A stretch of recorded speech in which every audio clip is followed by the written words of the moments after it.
Hello everyone, and welcome to Enemy Plays. I'm Nick, and this is Epsilon Corp.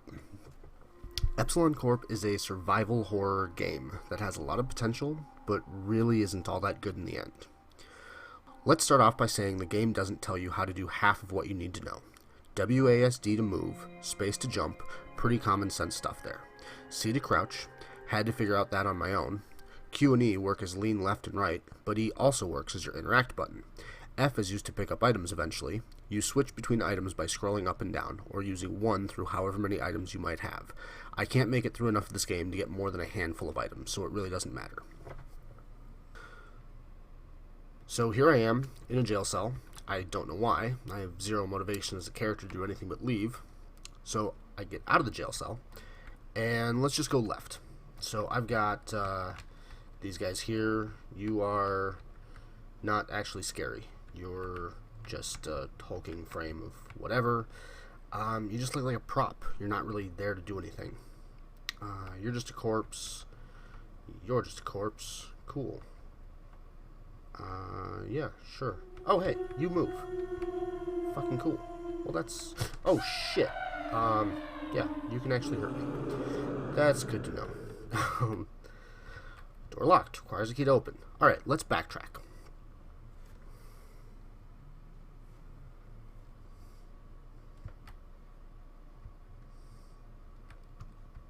Oh yeah, shift to run. Forgot about that one. Lockers. What? Let me guess, something's gonna jump out of the lockers? This lean is stupid. No. Hey, Felix. No. Nothing here. It's just Felix. Why not? Okay. So here's the key that I pick up with F, and computer, shit, whatever. That's kind of obvious. Bet that's going to come into play later. Let's run all the way back. More backtracking. Yet still don't do anything. Okay. Yeah, you move too. Good. I can open that one.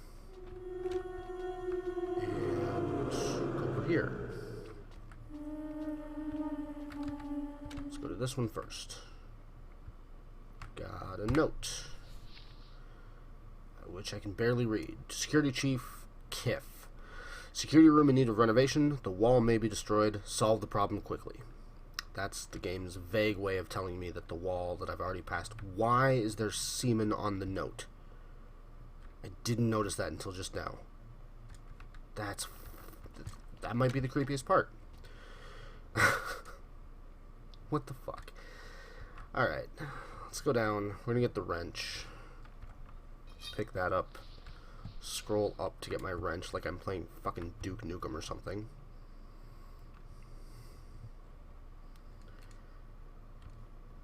And that door's open for some reason. I don't know why. Yep. Here... Can't do anything with that door. This one requires a keypad. So I gotta backtrack again.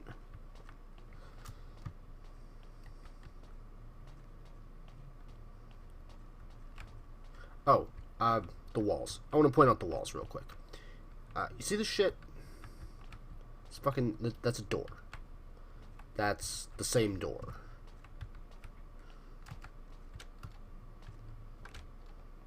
It happens a few times. Like, that door just keeps repeating its texture everywhere.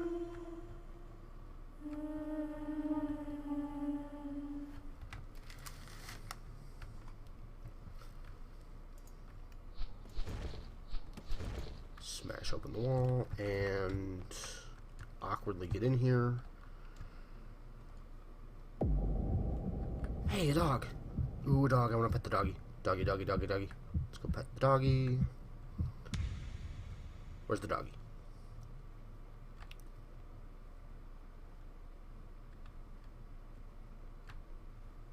Okay.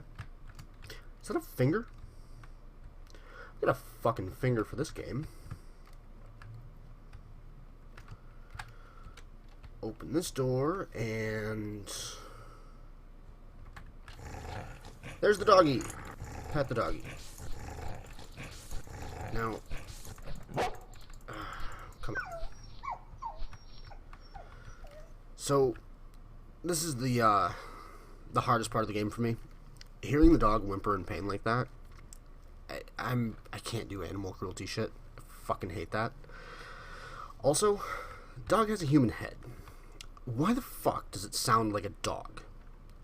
Also, if you're going purely on what would be scarier because it hurt me more, a dog head is far more capable of hurting me than a human head on that body. I kind of feel like punching that in the nose would just end it entirely. It just wouldn't be a problem. Especially when I'm using a fucking wrench like this. This room is useless. There's nothing here. I get to see this dude, who I don't recognize, and a paper, which is backwards. With just a black and white photo of that guy on it. Okay.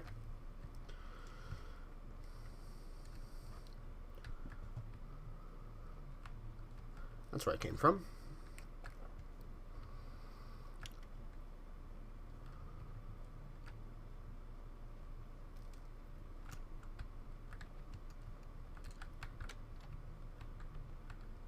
Well, that says something that I can't read.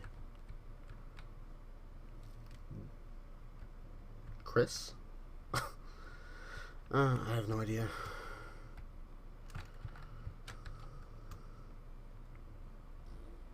It's disturbing. But I don't feel like I have anywhere else I can go, so I don't really feel threatened. It's just kind of there. That's a dead end, I can tell right away, so no big deal. And this is too dark for me to see anything, so I am not threatened.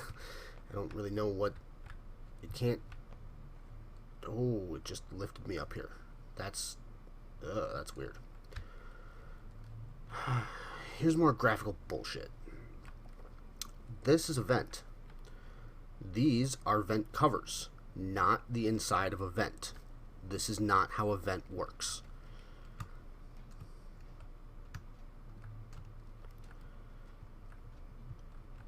Ominous room with that guy's gonna fucking attack me, and that's gonna be important because it has a light source of its own. Yep. Oh, come on. Die, you fuck.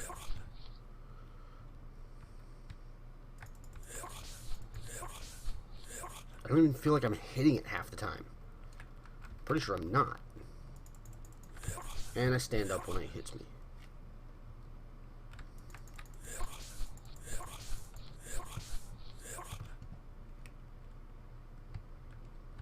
Come on. Fuck you. Oh my god. This is just dumb. Oh, there you go. Now you're dead. And let's... Do I have to pick this stupid thing up? I bet not. 5312. Let's remember that.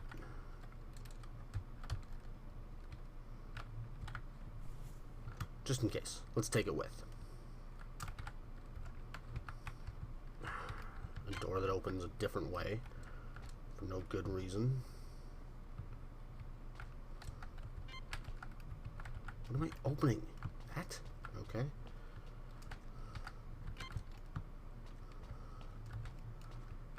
Oh. Back to here. 5, 3... Which switches me back to this shit. Why are there jizz stains on the same places? Whatever.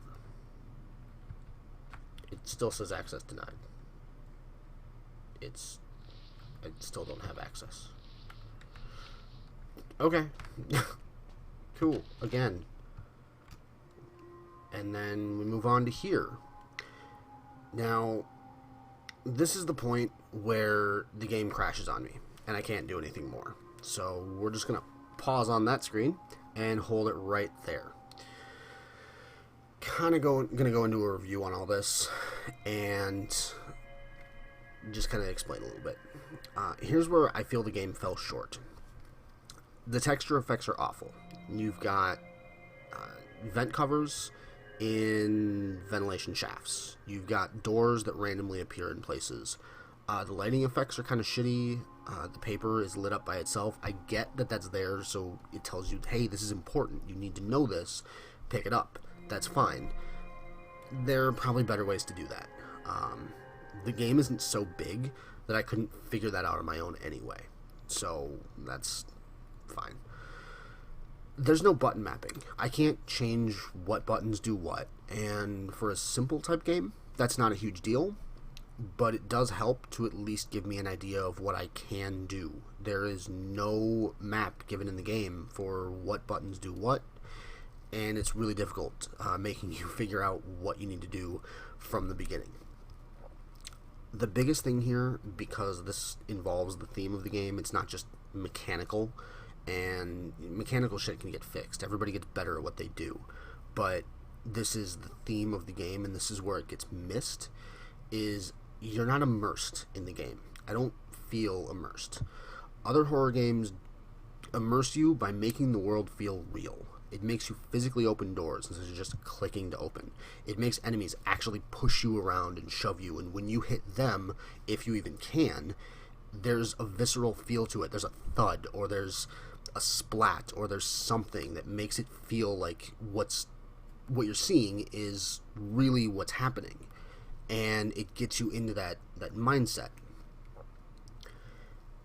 The scare is lasting in those games because every time you see it, you feel the danger. The disturbing nature of the enemy is not the scary part. It's not the creepy face or the dislodged body parts or the exchanged body parts in different creatures and stuff like that. That's just icing on the cake. The scary part is the threat that those things actually put on you. Now, not to be completely negative, the game does have some positives. It is in the right direction in some ways. The game has a great atmosphere. It's a little overdone, but it's not too much. I don't know why I'm here, though. This is the and this is where I'd like to see the game advance, do better. I'd like to see what's going on. Like, I'm curious about why I'm here. It has a very SCP feel to it. Not the games necessarily, but their source material. Like, there's something going on here, and I don't know what it is. And I'm curious. If you gave me some bit of information, I might actually care about why I'm there or what's going on in this place. Pacing as well. Pacing in a lot of horror games, I've seen it done very badly and very well. And this game gets closer to the good end of that. In a horror game, the real fear is what's going to come at you. You get that sense of fear by making the player worry about what's going to be down this hallway, or what's around the corner, or what happens when I open this door.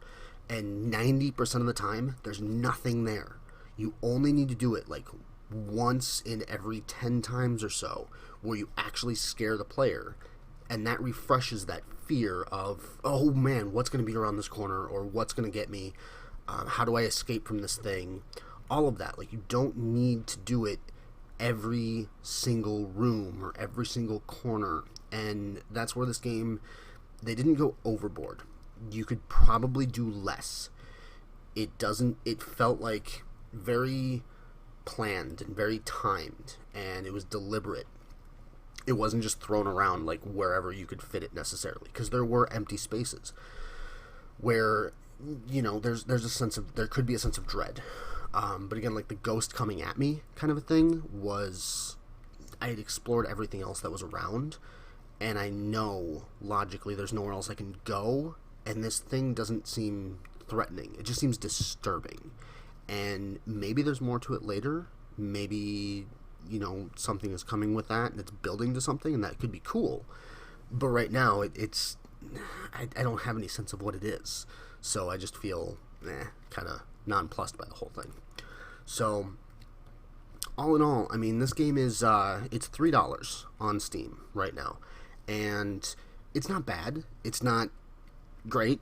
It's not worth $3 in my opinion, but if you're interested in it, it might get some fixes, it might get some updates. I'm not making any promises on behalf of the developer of the game in any way, but it could be a lot better, and hopefully it gets that, because I feel this game has some potential to be, pretty good. So, this is Nick from Enemy Plays. I hope you enjoyed the gameplay footage here, and again, this is Epsilon Corp. Thanks for watching. If you enjoyed that video, hit the like button. If you want to see more videos like that, hit the subscribe button. If you want to tell Nick, the creator of the video, that the control room cat needs a raise, use the comments. Use the comments, please.